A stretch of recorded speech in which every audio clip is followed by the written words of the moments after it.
आइए हिंदी सीखे में आपका स्वागत है।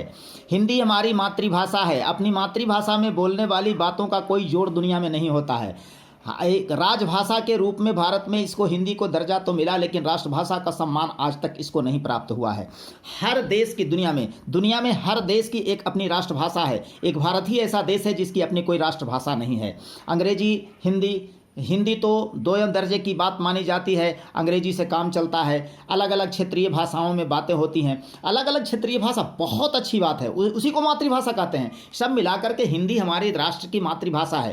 तो यदि कोई हिंदी में बोलता है, अपनी भाषा में बोली गई बात का कोई जोड़ नहीं होता है जी। देखिए, एक उदाहरण मैं देता हूँ कि दुनिया का कोई भी प्रधानमंत्री या राष्ट्रपति यदि भारत में आकर के भारत के संसद को संबोधित करता है तो अपनी भाषा में संबोधित करता है, लेकिन भारत का अपना प्रधानमंत्री अपनी संसद को अंग्रेजी में संबोधित करते हैं। दुर्भाग्य है इस देश का।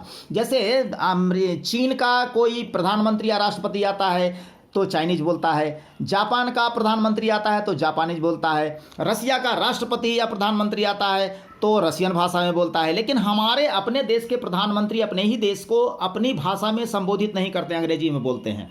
तो हम अंग्रेजियत में चले जाते हैं, अपना मान सम्मान, अपनी संस्कृति सब भूल जाते हैं।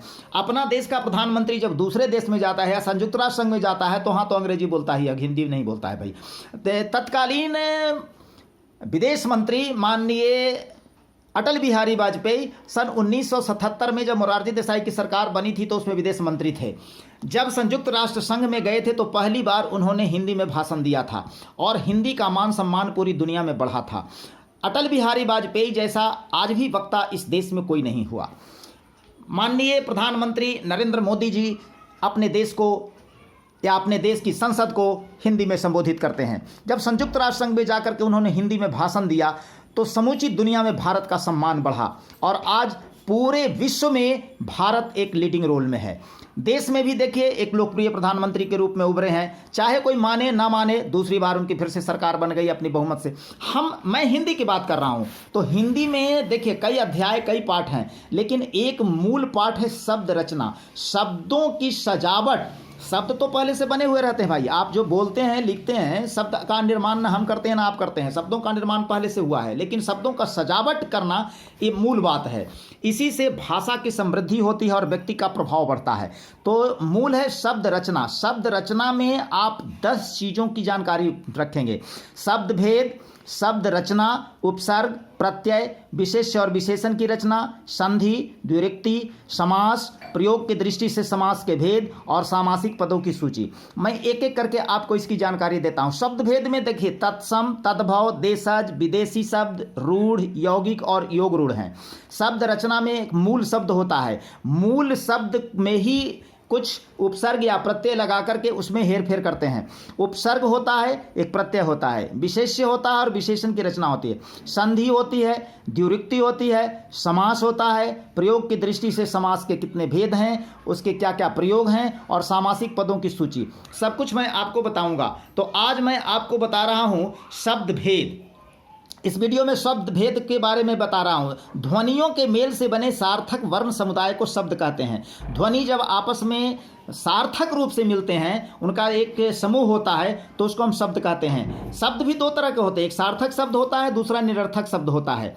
तो जिसका कोई अर्थ निकले वह तो है सार्थक शब्द, जिसका कोई अर्थ नहीं निकले उसको कहते हैं निरर्थक शब्द। जैसे मान लीजिए भा और त, भात। भात है, जब चावल को हम सिझाते हैं तो भात बनता है, तो भा और त से भात हुआ, यह सार्थक शब्द है। लेकिन भात को उलट दीजिए तभा, तभा का कोई अर्थ नहीं होता, इसलिए यह निरर्थक शब्द होता है। भाषा की परिवर्तनशीलता उसकी स्वाभाविक क्रिया है जी। व्युत्पत्ति की दृष्टि से शब्दों का वर्गीकरण देखिए, तत्सम, तद्भव, देशज एवं विदेशी शब्द 4 होते हैं। उत्पत्ति की दृष्टि से शब्द के, व्युत्पत्ति की दृष्टि से शब्द के कितने भेद हुए? 4 भेद हुए। कौन कौन? तत्सम, तद्भव, देशज एवं विदेशी शब्द। अब है तत्सम शब्द क्या है? तत्सम है मूल शब्द। किसी भी भाषा के मूल शब्द को तत्सम कहते हैं। हिंदी की उत्पत्ति संस्कृत से है, तो संस्कृत का जब मूल शब्द ज्यों का त्यों हिंदी में आ जाए उसे को तत्सम कहते हैं। जैसे आम्र, आम्र आम, गोमल यानी गोबर, उष्ट्र माने ऊंट, घोटक माने घोड़ा, संस्कृत शब्द है। उष्ट्र, घोटक संस्कृत शब्द है, उसको हिंदी में क्या कहते हैं? ऊंट या घोड़ा। चुल्ली, चूल्हा को कहते हैं। देखिए हम लोग चूल्हा कहते हैं ना, चुल्ली। सत, 100 को सत कहते हैं। चतुष्पादिका यानी चौकी। सपली माने सपत्नी माने सौत। जब एक ही पति की 2 पत्नियां हों तो उसको सौत कहते हैं, सपत्नी। सलाका सलाई को कहते हैं, हरिद्रा हल्दी को कहते हैं, चंचू चोंच को कहते हैं, पर्यक पलंग को कहते हैं। त्वरित माने तुरंत यानी तुरंत। त्वरित माने तुरंत या तुरंत। आपको याद होगा तुरंतो एक्सप्रेस एक चला। जब ममता बनर्जी देश की रेल मंत्री थी तो उन्होंने तुरंतो एक्सप्रेस चलाया था, कलकत्ता से लेकर के दिल्ली चलने वाली, यानी तुरंत पहुंचने वाली। तो हम तुरंतो बंगला हो गया, तुरंत हिंदी हो गया, उसको तुरंत कहते हैं हम लोग। और त्वरित कहते हैं संस्कृत में। तुरंतो शब्द कैसे आया? जैसे मान लीजिए हम लोग बोलते हैं क, बंगला में बोलिएगा को, हम लोग पढ़िए क ख ग घ अंगा। बंगला में कैसे बोलेंगे? को, खो, गो, घो, अंगो, ऐसे बोलते हैं। जैसे कभी कभी आपको धोखा हो जाएगा। मेरे एक मित्र थे बंगाली, उन्होंने हम लोग को, हम कई शिक्षक थे एक साथ, तो हम लोगों को उन्होंने निमंत्रण दिया और कहा कि ओ दादा दादा, आज मेरे घर में भोजन है, भोजन करने सब लोग शाम में आइएगा, 7 बजे सब लोग आ जाइएगा भोजन के लिए। हम लोग गए, सोचे कि यह बैचलर है भाई, खाना नहीं बनाना पड़ेगा, चलते हैं आज वहीं भोजन होगा। वहाँ गए तो भक्ति भजन चल रहा था। बंगला में गायन वादन बहुत प्रसिद्ध है जी। तो हम लोग भजन करने लगे। भजन करते करते करते करते 9 बजा, 10 बजा, लगा कि अब भोजन होगा, अब भोजन होगा। जब 10 बज गई रात, तब उन्होंने हाथ जोड़ करके भजन समाप्ति के बाद उन्होंने कहा कि आप लोग को बहुत बहुत धन्यवाद, आप लोग मेरे घर पर आए और आप लोगों सब लोगों ने मिलकर भोजन किया। तो तब हम लोग को लगा कि हाँ, ये भजन को भोजन कह रहे हैं। तो तुरंत को तुरंतो कहते हैं। उसी तरह से उद्वर्तन, उबटन, सूची, सुई, खरपर, खपरा, सत्तू। सत्तू देखिए संस्कृत शब्द है सत्तू, सकतू, सत्तू। और हिंदी में बोलते हैं सत्तू। तिक्त यानी तीता, क्षीर यानी खीर। दूसरा है तद्भव। तद्भव ऐसे शब्द हैं जो संस्कृत और प्राकृत से विकृत होकर के हिंदी में आए हैं, उनको तद्भव शब्द कहते हैं। जैसे अग्नि, अग्नि को आग कहते हैं। मया, मैं। वत्स, बच्चा, बाछा। देखिए भोजपुर में जब आप जाइएगा तो जो बच्चे थोड़ा स्वस्थ जवान होते हैं उनको कहते हैं का हो बाछा। तो बाछा क्या है? बच्चा, बच्चा को बाछा कहते हैं। आप यदि चले जाएंगे उत्तर बिहार में, मिथिलांचल में, तो बच्चा को नुनू कहते हैं। की रे नुनू, की छैडी, ऐसे नुनू बोलते हैं। तो वत्स यानी बच्चा, बाछा। चतुर्दश यानी 14, 14 हम लोग कहते हैं, हिंदी में 14 कहते हैं। पुष्प को पुष्प कहते हैं, यानी फूल कहते हैं। चतुर्थ को हम लोग देखिए चौठ कहते हैं। चौठ का व्रत, चौठ का त्यौहार भी होता है। और चतुर्थ को चौथा कहते हैं। इसी तरह से प्रिय को पिए, जैसे पिए यानी पिया। पति को पिया कहते हैं तो प्रिय कहते हैं प्रिय। और पति क्या कहता है? प्रिया।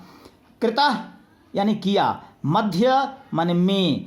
मयूर, मयूर को मोर कहते हैं। प्राकृत में क्या कहते हैं? मौर। वचन को कहते हैं वैन। बोली, वाणी को वैन। नव, नैया, नौ। चत्वारी यानी चतारी, 4 को चत्वारी कहते हैं। अर्ध तृतीय यानी अढ़ाई। अढ़ाई देखिए हम लोग जब पढ़ते थे, आज तो 1 1 जा 1, 1 2 जा 2, 1 3 जा 3, 1 4 जा 4 पढ़ाई होती है। हम लोग पढ़ते थे 1 का 1, 2 ए 2, 3 ए 3, 4 ए 4। उसके बाद में डेढ़ा पढ़ते थे, सवैया पढ़ते थे। जैसे डेढ़ा 1 डेढ़े 1.5, 2 डेढ़े 3, 3 डेढ़े 4.5, 4 डेढ़े 6, 5 डेढ़े 7.5, 6 डेढ़े 9, इस तरह से। तो उसी तरह से चलता था। अढ़ैया, अढ़ैया है 1 अढ़ैया, अढ़ाई। अब अढ़ाई का अर्थ ही लोग नहीं जानेगा। 1 अढ़ैया अढ़ाई, 2 अढ़ैयों 5, 3 अढ़ैयों 7.5, 4 अढ़ैयों 4 दूनी 8, उसमें 4 का आधा 2 10, तो 4 अढ़ैयों 10। इसी तरह से अढ़ैया शब्द आता है। अब देशज और विदेशी शब्द। देशज शब्द वे शब्द हैं जिनकी व्युत्पत्ति का पता ही नहीं चलता है। जैसे ये अपने ही देश में बोलचाल से बने हैं, इसलिए इन्हें देशज कहते हैं। जैसे हेमचंद ने उन देशों को देशी कहा है जिनकी व्युत्पत्ति किसी संस्कृत धातु या व्याकरण के नियमों से नहीं हुई है। जैसे तेंदुआ, चिड़िया, कटरा, अंटा, अंटा खेलते हैं ना, ठेठ, कटोरा, खिड़की, ठुमरी। बाहर देखिए अपनी भाषा होती है। बाहर का व्यक्ति यदि कोई सीखने आता है आपकी भाषा,